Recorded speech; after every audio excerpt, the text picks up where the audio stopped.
지난 한 주간도 주 안에서 평안하셨습니까? 다시 성경을 읽다. 오늘은 13번째 시간으로 사무엘 상입니다. 여러분, 우리가 지금 공부하고 있는 이 내용은 역사서에 포함되어 있죠. 여호수아부터 시작해서 사사기, 룻기, 그리고 이제 오늘 사무엘, 다음 주에 사무엘 상하, 이렇게 다음 주까지 공부하게 되고요. 그 다음에 열왕기 상하, 역대 상하, 이렇게 저희들 계속해서 나가게 됩니다. 그러니까 사무엘상이 속한 부분은 이제 요 부분 되죠. 이제 강론 시작하겠습니다. 이스라엘 백성들이 약속의 땅에 들어갔습니다. 여호수아를 지도자로 세워서 약속의 땅에 들어가서 이렇게 땅 분배가 이렇게 끝났죠. 여기 요단강을 기준으로 해서 왼편 그리고 오른편 동쪽 므낫세 반지파가 있고 갓지파가 있고 르우벤 지파가 이제 요단강 동편에 자리 잡고 있고 왼편에 이제 나머지 지파들이 이렇게 쭉 자리 잡고 있죠. 하나님께서 약속하신 언약의 땅, 약속의 땅, 적과 꿀이 흐르는 땅이죠. 이곳 속에서 하나님의 백성들은 이제 언약 백성으로서 살아가는 것입니다. 하나님의 그 말씀에 순종하면서 제사장 나라로서 하나님의 소유된 백성으로서 그렇게 살아나가는 것이죠. 이게 하나님께서 계획했던 것이고 그리고 바라는 것이고 그리고 이스라엘 백성들은 이렇게 살아야 되는 것입니다. 여기서 이제 가장 중요한 것이 뭐가 되나요? 하나님 말씀 앞에 순종하면서 그 말씀대로 사는 것이죠. 근데 현실은 어떤가요? 각기 소견에 옳은 대로 행하는 시대, 이게 사사시대죠. 하나님의 말씀이 있으면 그 하나님의 말씀의 기준에 따라서 행해야 되고 그래 모든 것들이 이렇게 움직여져야 되는데 각기 자기 소견에 내 마음대로 이제 옳은 대로 행하는 시대, 사사시대 이렇게 돼 있죠. 그 속에서 우리가 지난 시간에 룻기를 통해서 살펴본 게 이거죠.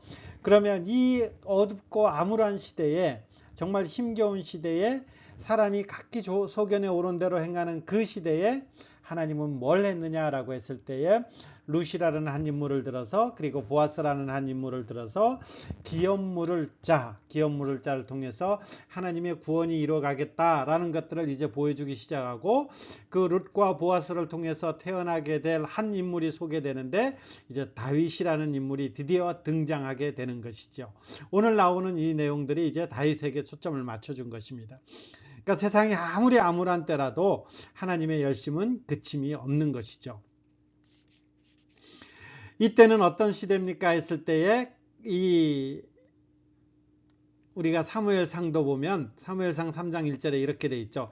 사사시대죠. 여호와의 말씀이 희귀하여 하나님의 비전이 보이지 않던 시대, 이때라는 것입니다. 이게 사무엘상하의 배경이 되는 이 시대적 배경입니다. 사사시대죠. 사사시대 각기 자기네 옳은 대로 소견에 옳은 대로 행하고 하나님의 말씀이 희귀해진 시대. 참 이게 참 거북스러운 표현이죠. 왜냐하면 하나님의 백성은 하나님을 왕으로 모시고 하나님의 백성인데 그 하나님의 백성이 그 하나님의 말씀이 희귀해졌다라는 것들은 참 통탄스러울 노릇이죠. 여하튼 이제 사무엘서의 배경이 이렇게 된다라는 것들을 기억하시고요. 자, 이제 조금 살펴보면 하나님께서 이제 적과 꿀이 흐르는 가나안 땅으로 들어갔어요. 하나님의 나라를 이제 실현시키는 거예요. 여기 등장하는 인물들 먼저 살펴보면 이렇게 돼 있죠. 사무엘, 사울, 다윗, 솔로몬, 그 다음에 이제 솔로몬 때 나라가 둘로 나눠지면서 분열왕국 이렇게 됐죠. 여로보암, 르호보암으로 이렇게 나눠져서 북쪽 이스라엘, 남쪽 유다로 이렇게 쭉 나눠지게 되는 것입니다. 여기 보면 여기 사무엘, 사울, 다윗 이렇게 나와 있는 것이 사무엘 상하 이렇게 되는 것입니다. 옛날에는 사무엘, 지금은 우리가 이제 보기 쉽게 사무엘 상과 사무엘 하로 이렇게 나눠졌지만 전에는 이제 사무엘 상하가 한 권으로 되어 있었습니다. 그래서 이 한 권이 사무엘, 사울, 다윗 얘기가 되는 거죠.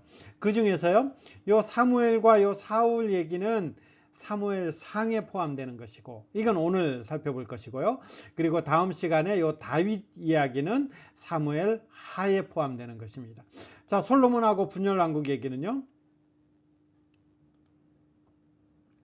열왕기 상하가 이제 여기에 들어가는 것이고, 역대기 상하도 여기에 있는 이 시대를 배경으로 해서 쓰여진 성경들이 되는 것이죠. 이 시대 보면 성경의 구약 시대 가장 많은 이 성경들이 이 시대에 집중되어 있죠.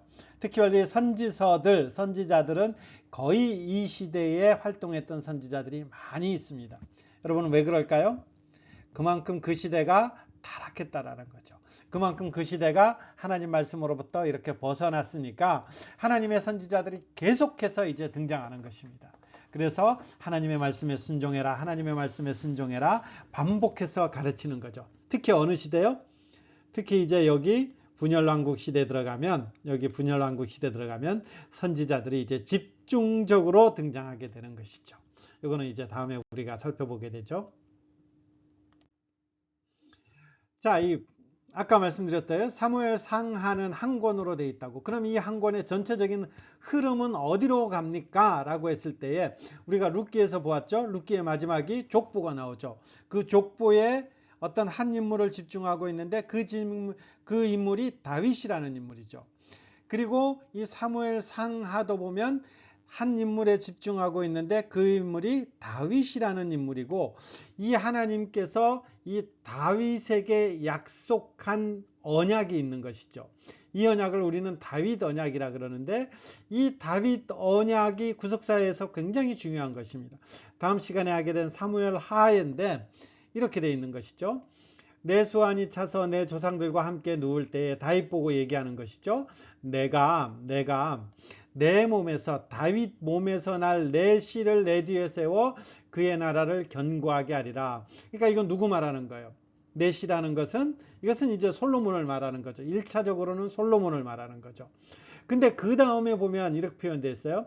그는 내 이름을 위하여 집을 건축할 것이요 나는 그의 나라 왕위를 영원히 견고하게 하리라.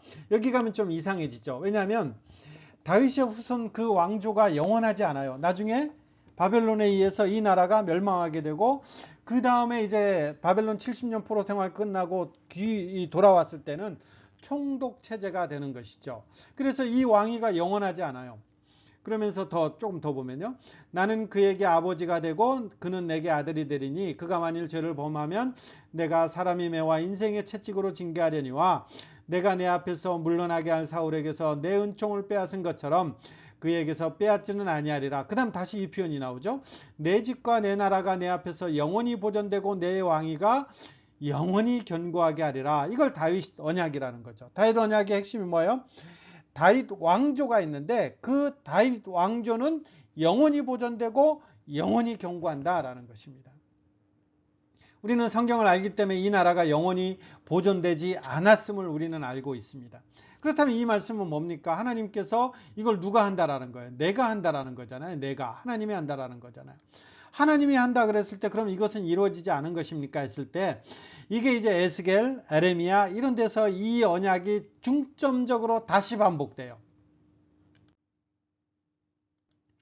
중점적으로 다시 반복되는데, 이거 이제 예레미야라 에스겔 갈 때 우리가 이 부분 굉장히 많이 볼 거예요. 오늘은 하나만 볼게요. 예레미야 33장 14절에서 17절 보면, 보라 내가 하나님이 이스라엘 집과 유다 집에 일러준 선한 말을, 하나님의 의도한 그 어떤 것들을 성취할 날이 있겠다라는 거예요. 이 성취할 날이 있는데 그날이 언제냐? 그날 그때에, 이때 당시에는 아직 확정된 거 아니에요. 그날 그때가 되면, 이때가 언제예요?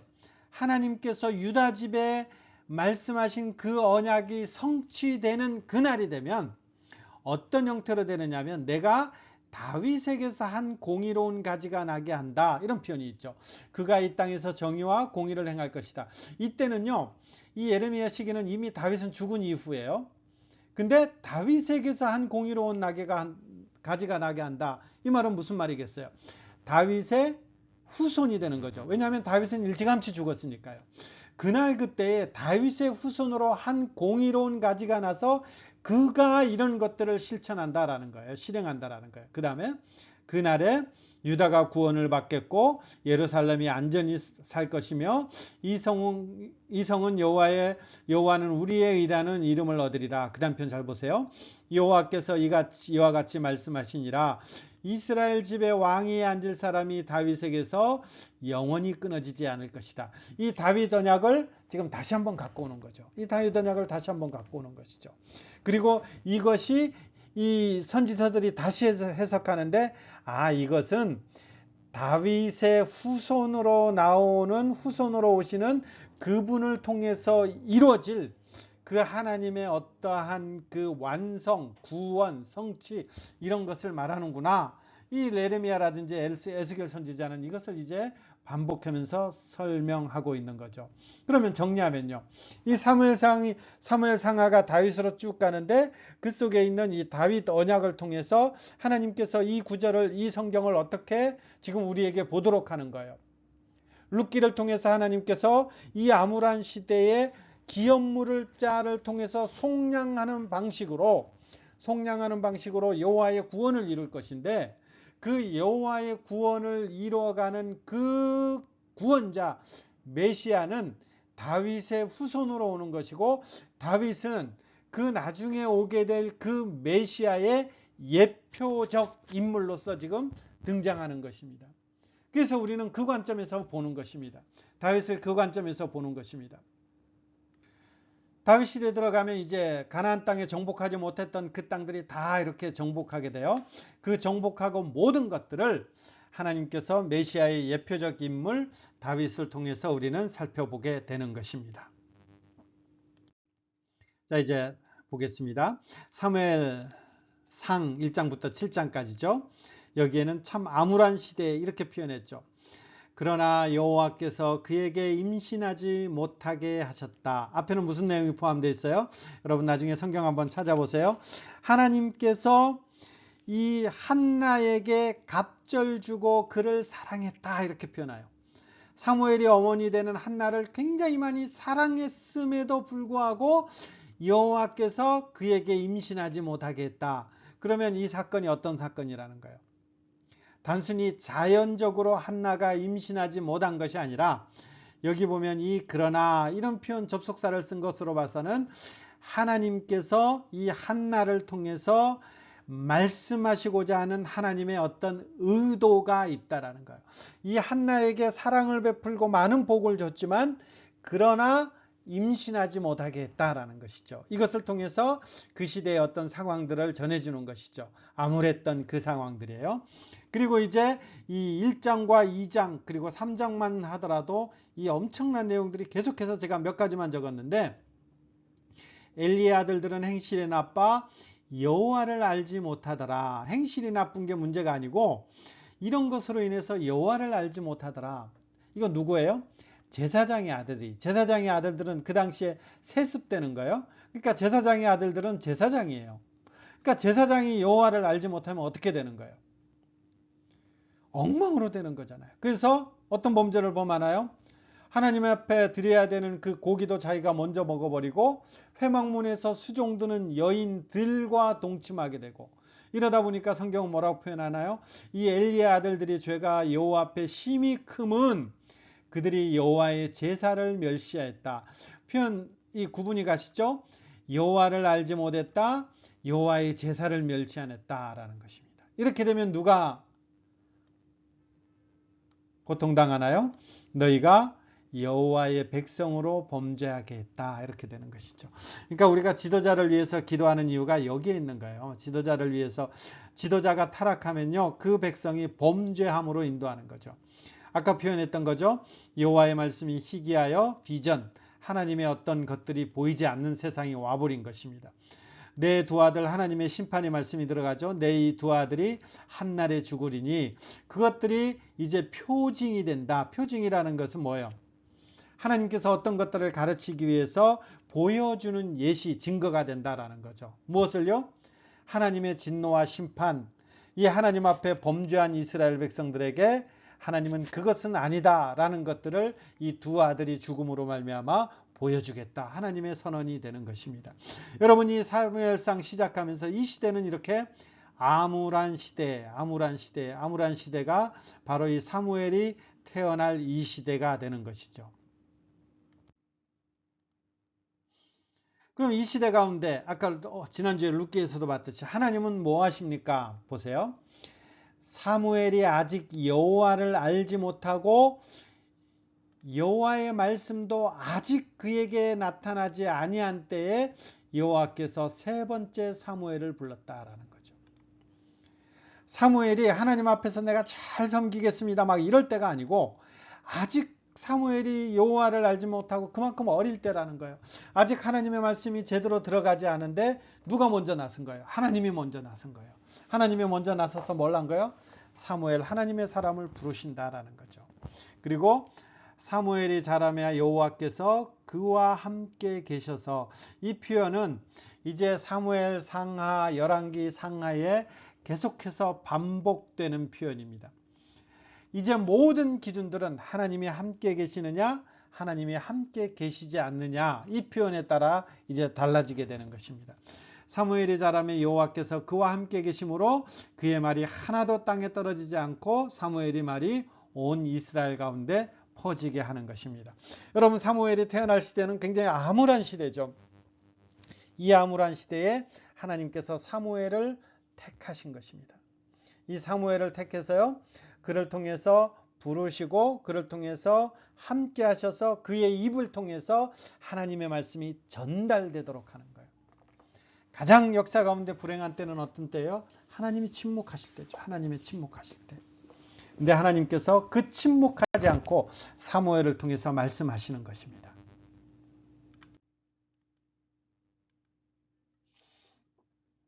보세요. 하나님이 이렇게 합니다. 주어가 누구예요? 내가 하나님이죠. 내가 하나님이 나를 위하여 충실한 제사장을 일으키리니, 이 충실한 제사장이 1차적으로는 사무엘이에요. 그 사람, 근데 이제 조금 더 가볼게요. 그 사람은 내 마음 내 뜻대로 행할 것이라. 이게 하나님의 사람들의 특징이에요. 이게 하나님의 사람들의 특징이에요. 하나님께서는 하나님의 사람들을 부르실 때에 가장 기준을 이렇게 삼는 거예요. 내 마음 내 뜻대로 행하는 사람, 이게 하나님의 사람인 것이죠. 제가 신학교 가고자 했을 때 새벽 기도하면서, 신년 새벽 기도하면서 붙잡았던 말씀이, 하나님께서 제게 주었던 말씀이 바로 이 말씀입니다. 내 마음 내 뜻대로, 하나님의 마음 하나님의 뜻대로 행하고 싶습니다. 하나님께서 그 길들을 열어주십시오 하면서 간구했던 때가 이제 이 새벽 기도하면서 제가 이 말씀을 붙잡고 했던 것입니다. 근데 요게 잘 보시면 사무엘만 얘기한 것이 아니라 내가 그를 위하여 견고한 집을 세우리니 그가 나의 기름 부음을 받은 자 앞에서 영구히 행하리라, 이렇게 표현했죠. 영원히. 그러니까 하나님께서 충실한 제사장을 세우는데 이 제사장이 하나님의 마음과 하나님의 뜻대로 행하게 되고, 그리고 이 하나님의 뜻대로 행하는 이 사람을 통해서 하나님이 견고한 집을 영원히 세워가겠다, 하나님께서 약속하는 것입니다. 누구를 통해서 이루어지나요? 1차적으로는 사무엘이지만 그 다음에 다윗을 통해서, 그리고 예수 그리스도를 통해서 성취되는 이 모습까지 그리고 있다는 거죠. 이게 2장 35절이에요. 2장 34절에는 엘리의 두 아들이 죽음을 얘기하면서 표징이다, 이렇게 쓰는 거죠. 표징. 이 34절과 35절을 비교해 놓은 거죠. 하나는 죽는다, 하나는 영구히 행한다. 그 기준은요, 하나님의 마음 하나님의 뜻대로 행하는 자들에게는 영구히 하나님께서 함께 하시는 것이고, 하나님을 멀리하고 하나님의 말씀에 순종치 않으면 죽는다. 이것을 이제 34절 35절을 바로 연결시켜서 비교해 놓는 것이죠. 그래서 하나님은 이제 하나님의 마음 하나님의 뜻대로 행하는 사람을 통해서 하나님의 이 구원을 이뤄 가시는 것들이 이제 쭉 성경에 등장하게 되죠. 그러면서 우리가 주목해 봐야 될 것은 여기 한나의 기도예요. 개인적인 문제로 기도하죠. 하나님 앞에서 임신하지 못함으로 말미암아서 여기에 분이 나가 막 격분시키고 막 이런 인해서 마음이 괴로워서 여호와께 기도하고 통곡하는 거죠. 우리는 이런 일로도 기도해야 돼요. 어떤 어려움이 있을 때 우리가 신앙생활 한다라는 것은 이렇게 하나님 앞에 기도하면서 은혜를 구하는 거예요. 근데 하나님께서는 이렇게 개인적인 문제로 하나님 앞에 기도했는데, 하나님께서는 이 한나를 통해서 정말 찬란한 새 시대의 그 노래를 지어 부르게 한 것입니다. 2장 1절부터 10절까지 여러분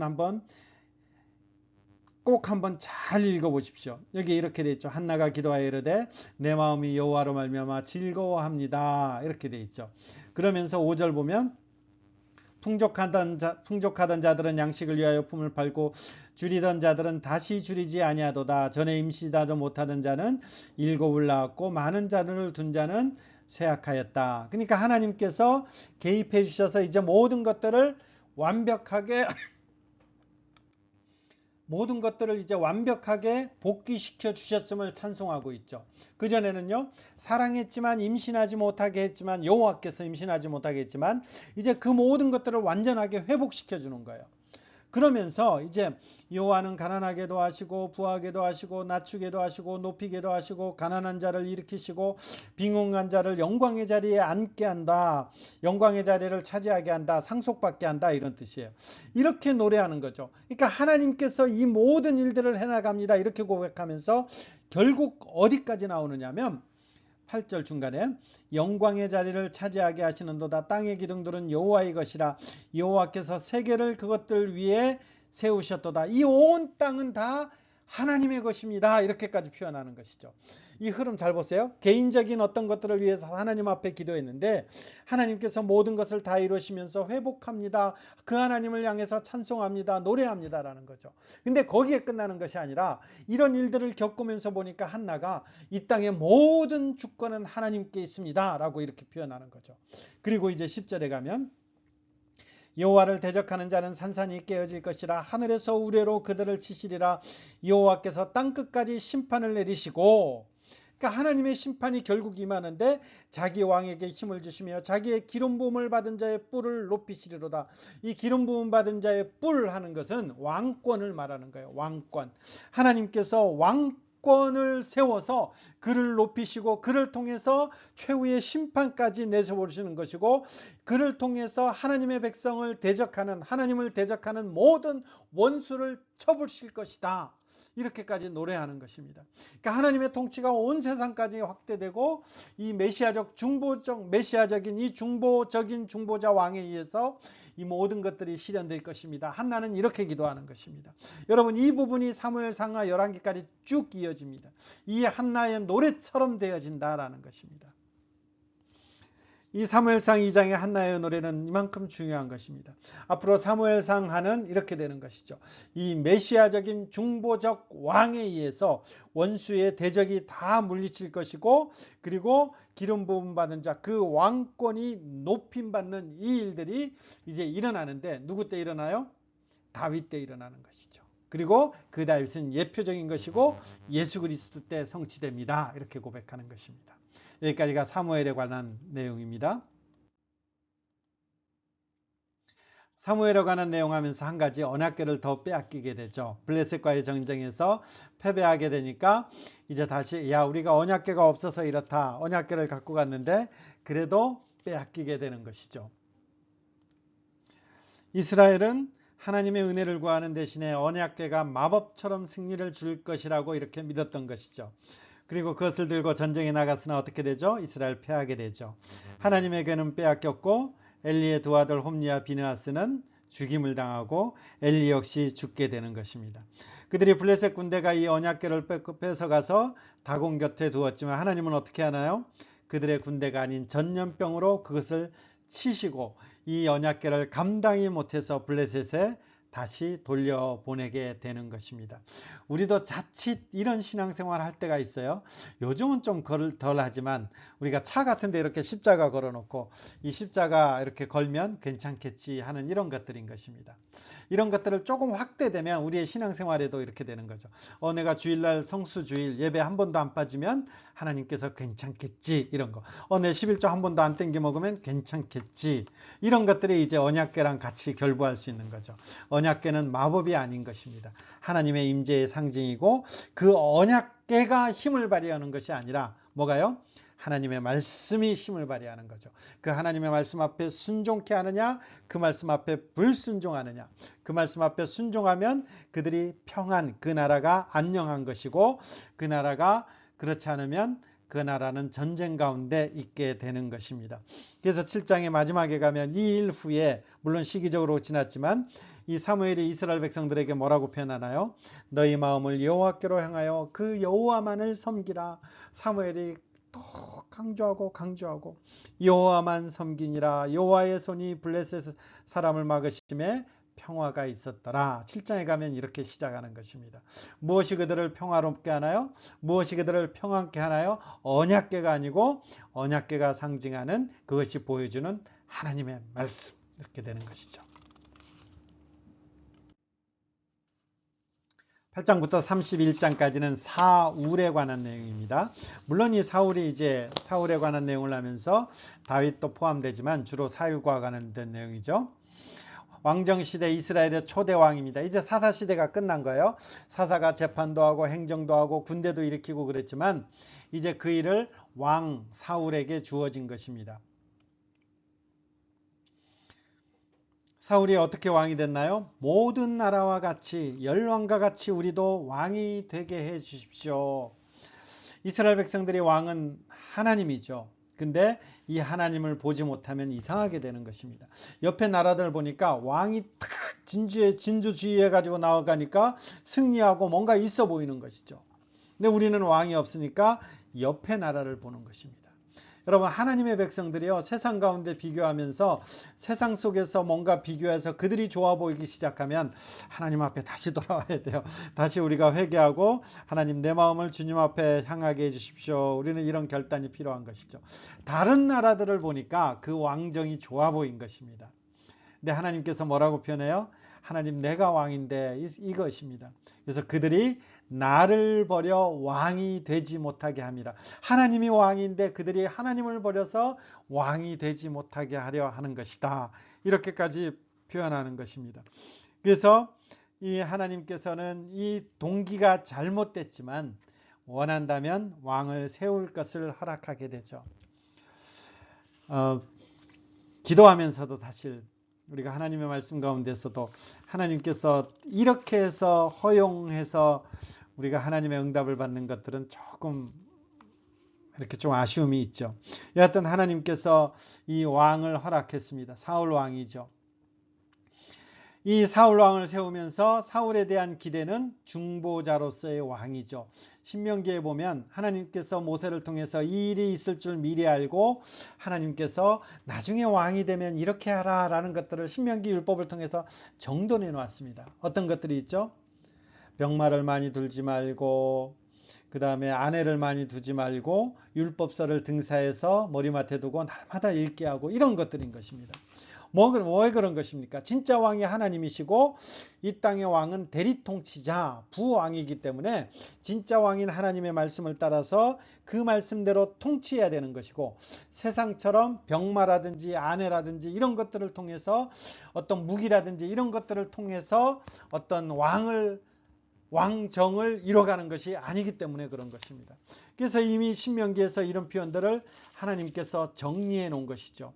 그리고 사무엘상을 통해서 이 하나님께서는 이 이스라엘 왕에 대해서, 사울 왕에 대해서 몇 가지를 이제 중점적으로 말씀하시죠. 대표적으로 보면요, 12장 22절, 여호와께서는 너희를 자기 백성으로 삼으신 것을 기뻐하셨으므로 여호와께서는 그의 크신 이름을 위해서라도 자기 백성을 버리지 아니할 것이다 라고 이렇게 표현하면서 어떻게 하나요? 하나님 말씀 앞에 순종하라.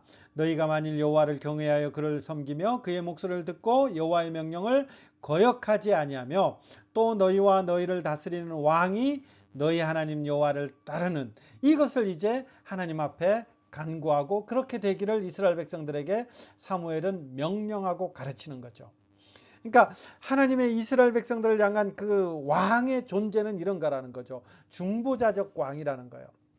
하나님의 말씀을 받아서 그 하나님의 말씀대로 통치하고, 그리고 하나님의 백성들이 그 하나님 앞에 순종할 수 있도록 하는 그 일을 왕으로서 할 수 있도록 하는 거죠. 그래서 왕을 세웠는 거예요. 사울이 어떻게 되나요? 여기 합격점 받았나요? 부적합 판정받죠. 이유는 두 가지 이유가 나와요. 첫 번째는 사울이 직접 번제를 드리게 되는 거죠.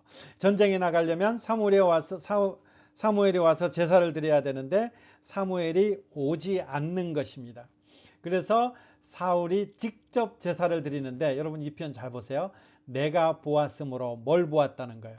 뭘 보았다는 거예요? 블레셋 사람은 믹마스에 모였음을 내가 보았으므로. 그러니까 적군이 이제 딱 전투 준비 다 갖추고 있는 거예요. 나는요, 우리는 아직 모르는 거예요. 아직 제사도 못 드렸으니까. 그러니까 뭘 보는 거예요? 하나님을 보는 것이 아니라 적군의 그 많이 있는, 적군의 그 딱 진열 갖춘 그 모습을 딱 보는 거예요. 우리도 마찬가지죠.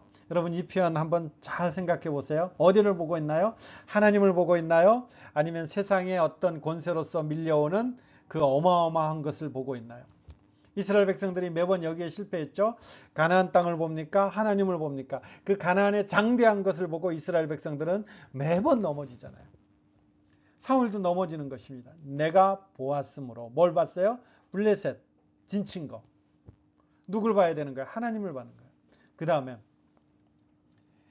부득이하여, 이 상황 논리잖아요. 어쩔 수 없이 내가 했습니다. 어쩔 수 없이 내가 했습니다. 그러니까 뭐라 그러나요? 명령하신 바를 지키지 아니하였으므로 여호와께서 그의 마음에 맞는 사람을 구하겠다.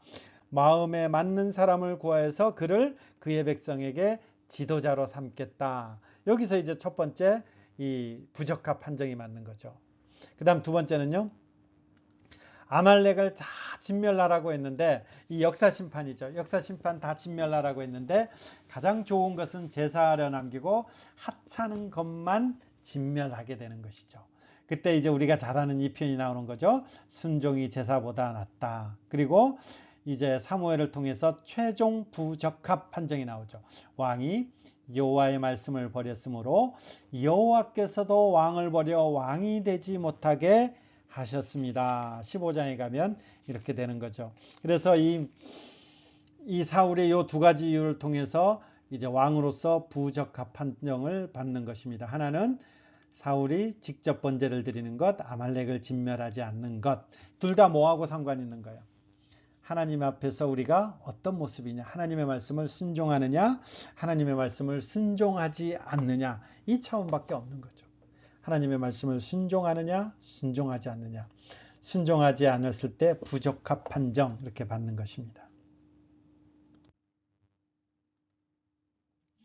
이 속에서 이제 다윗이 기름 부음 받게 되죠. 사울이 부적합 판정을 받으니까 이제 하나님의 마음에 합한 사람, 참 보잘것없는 사람이죠.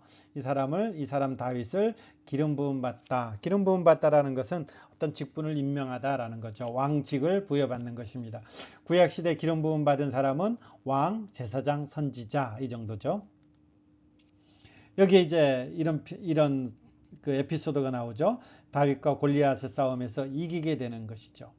하나님이 계신 줄 알겠고 또 여호와의 구원하심이 칼과 창에 있지 아님을 내가 알게 하겠다. 이렇게 표현하면서 그들을, 전쟁은 여호와께 속한 것인즉 그가 너희를 우리 손에 넘기시리라. 우리는 이 믿음 가지고 나아가는 것이죠. 어디 보는 거예요? 그 골리앗, 거대한 골리앗을 보는 것이 아니라 전쟁은 하나님께 달려 있는 것이다. 만군의 여호와의 이름, 내가 모욕하는 이스라엘 군대의 하나님의 이름으로 내게 나간다. 우리는 하나님을 보느냐, 거대한 골리앗을 보느냐, 장대한 가나안 땅을 보느냐, 하나님을 보느냐.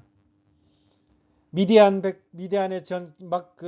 블레셋 군대를 보느냐, 그 진치고 있는 블레셋 군대를 보느냐, 아니면 하나님을 보느냐. 여기에 실패하느냐 성공하느냐 딸려 있는데 다윗은 여기에 성공하는 것입니다. 하나님을 보게 되는 것이죠. 사울은 점점 미쳐가고 다윗은 명성과 권세를 얻게 됩니다. 여호와께서 다윗과 함께 하심으로, 이 표현이 이제 계속해서 반복하게 되는 것입니다. 여호와께서 다윗과 함께 하심으로, 이런 표현이 되는 것입니다. 하나님이 함께 하시면 됩니다. 그리고 이 사울이 이 다윗을 죽으려고 하자 이 사울이 다윗을 죽이려고 하자 다윗이 광야로 쫓겨나게 됩니다. 저는 여기에 광야 학교라는 이름을 붙였어요. 이 광야 학교는 심지어 블레셋 도망가게 되고 아돌람 동굴에 갇히게 되고 여기서 이제 생활하게 되는데, 이 광야 학교에서 이제 다윗은 하나님 앞에서 더 연단받는 것이죠. 여러분, 요 시편, 이 시들이 하나님이 광야 학교에서 연단받을 때 다윗이 하나님 앞에 노래했던 시들입니다. 여러분 한번 찾아서 읽어보시기 바랍니다. 57편 한 번만 볼까요? 시편 57편.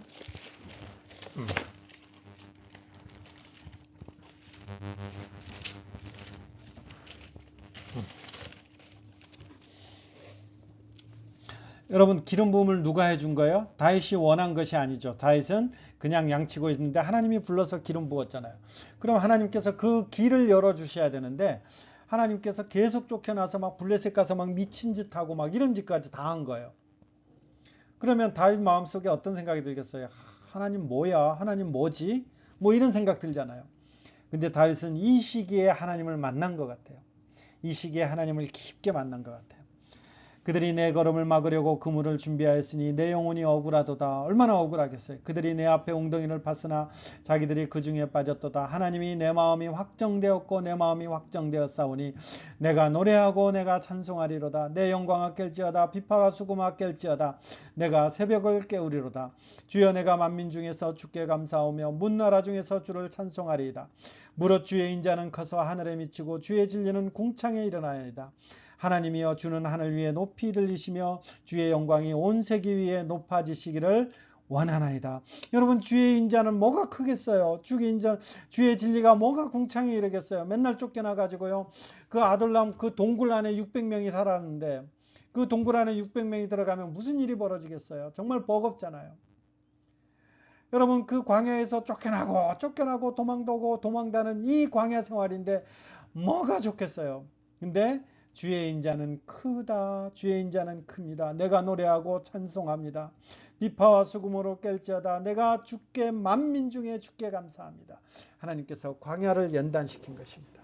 여러분, 인생길 가운데서요, 힘든 시기가, 하나님께서 주시는 그 힘든 시기는 결코 손해가 아닙니다. 하나님께서 이 광야 학교를 연단시켰을 때에 그가 나중에 왕권을 어떻게 수행했는가, 그가 이제 그것을 통해서 이 연단의 열매들이 드러나는 것입니다. 자, 사무엘 하는 이제 다윗 얘기인데 이건 다음 시간이죠. 예수 그리스도의 예표적 인물로 이제 본격적으로 다윗이 등장합니다. 사울은 실패하죠. 그러나 하나님의 열심은 계속되었고 다윗은 광야 학교에서 신실하게 수업받게 됩니다. 하나님의 마음에 합한 사람, 왕이신 그리스도의 예표적 인물, 이 다윗에 대한 하나님의 열심이 이제 사무엘 하에서 이어지게 되고, 이 사무엘 하에서 다윗 언약이 등장하면서 하나님께서 여자의 후손을 통해서 그 구원한다는 내용이 이렇게 진행되는구나 하는 것들이 사무엘 하에서 굉장히 구체화되기 시작합니다. 다음 시간에 이렇게 저희들이 함께 살펴보도록 하겠습니다. 오늘 사무엘 그리고 사울이 나오는 얘기, 핵심적인 얘기는 뭐죠? 하나님께서 이렇게 그 일들을 이뤄갈 때에, 하나님께서 구원의 역사를 이뤄갈 때에 우리는 어떻게 된다고요? 하나님 편에서 하나님 말씀에 순종하느냐, 아니면 다른 어떤 것을 바라보느냐, 그리고 거기에 혹하여 넘어지느냐, 이런 것들에 우리에게 결단을 요구하는 거죠. 우리는 하나님 말씀 앞에 그분만이 나의 진정한 왕입니다. 그분의 통치를 받습니다. 그분의 통치 앞에 겸손히 순종합니다. 이렇게 무릎 꿇고 나가시는 그런 여러분들이 되시기를 간절히 기원하며 축복합니다.